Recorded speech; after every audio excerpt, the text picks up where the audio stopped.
Hello, people of Earth and beyond. Today, we're just going through the basics of spirituality. Now, I talked about all the clair abilities, clairvoyant, clairaudience, etc., etc. Now, we're going to go through chakra points, of course, just basics. So, we're going to start on the bottom, of course, which is the base of the spine. You can't see me, but I'm pointing at the base of my spine. And that is the root chakra. So its color is red. It controls stability, survivability, sexuality, and grounding. It's also color. Another color for it is black. The red representing passion and ability to enjoy life, and black representing the ability to ground spiritually. As well. So those are the basics of it. Now there are some stones that are related to it.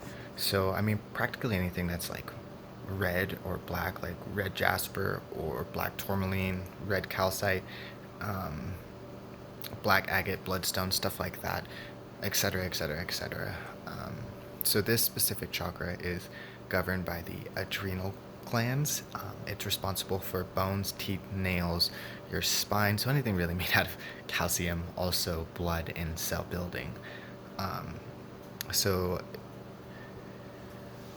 this chakra is responsible for grounding spiritually as well as mostly spiritually. We'll just stick with well, no, because physically too, since it's including your skeletal spinal system and all of your bones and everything in it, so it's also responsible for helping build bones and calcium and stuff. So it is helpful for physically grounding as well. Helpful, like necessary, I guess. It's also responsible for physical movement, so kinesthetic or physical feeling and movement. Let's see. I mean, basically, this is a really important chakra. It's also the house of the Kundalini, which is the serpent-like spiritual powerhouse of someone who's more spiritually attuned. I'm not going to say spiritually awake, because you can be more awake than other people, but simply having the mindset of being more awake than other people means your ego is kind of in the way. You just kind of have to keep, and I know some people are more spiritually awake than others, but what I'm trying to say is that when you're more spiritually awake, you don't really have that mindset. It's just everybody is as they are, and that's just, you don't really think yourself above anybody. So I'll do a separate video for the Kundalini energy, of course, because that requires its own video. But it just basically it intensifies a lot of the other spiritual and physical sensations of the body, as well as spiritual abilities that we discussed in some of the other videos. And that's very important. Sorry. Cooking dinner. So I need to. Oh, hello. Hello, right in my face there. Stir this a little bit. Sorry, I gotta eat too sometimes. Sometimes. Not all the time. Once a day at least. Alright.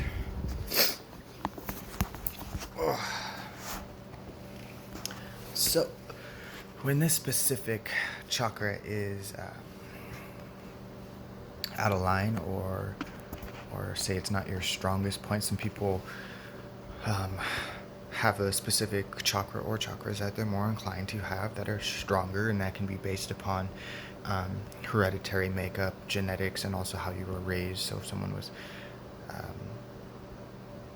constantly beating you down when you were a kid, I mean, psychologically that would make you less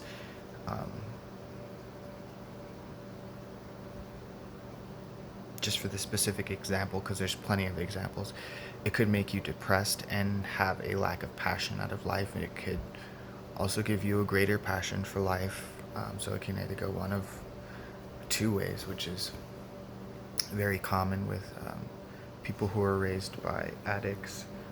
You'll have two separate people or a set of twins that were raised by someone who was addicted to drugs, and one of them will be an addict themselves, and the other will be completely the opposite. So, of course, those um, specific rules are always applicable. Things always change, but just for the sake of example, um, you could have been beaten down when you were smaller, and it caused you to have depression, and you would have very little joy in life. So this chakra would be affected in a way where you would be more disconnected from your body and reality. You would get like very little joy.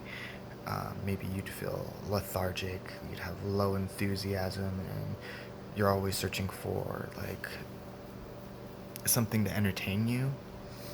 Maybe watching TV or eating a lot, or um, stuff like that. So I guess, let's see what else. This chakra, if it's unbalanced, can lead to like back pain, leg pain, like immunity disorders and stuff like that. A lot of people don't think and have been trained to think that heredity is the only reason as to why people experience certain disorders, and it's not true in a spiritual sense.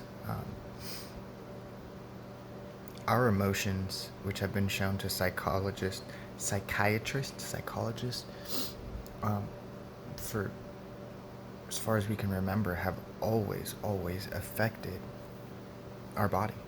Holding in anger um, can cause cancer. Having a lot of anxiety can give you an eating disorder. And a lot of these psychiatrists and psychologists just want to feed you medication, and give you stuff that will help the symptoms, but you ever ask about a cure, they're not there for a cure. I mean, to get more on the rambling side, the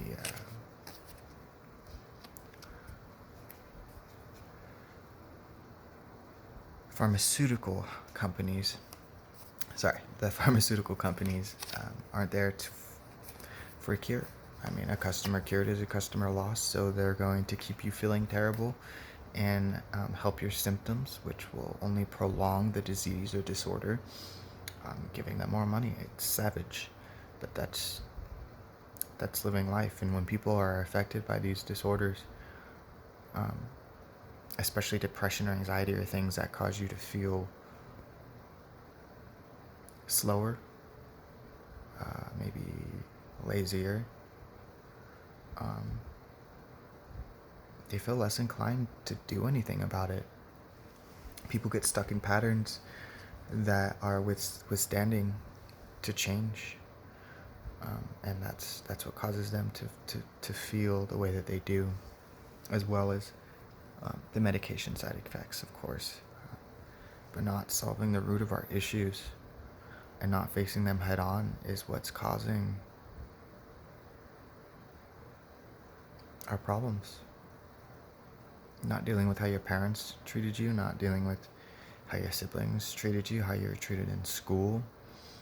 And I know it seems like a small thing that you keep putting down every day, but it can lead to a lot of issues physically. There have been monks who have cured cancer by just chanting a word. Just a word, a vibration, a frequency located to a specific part of the body. These things, nobody really wants to talk about them, but it's true. Anyhow, that's pretty much it for the base chakra. Yeah.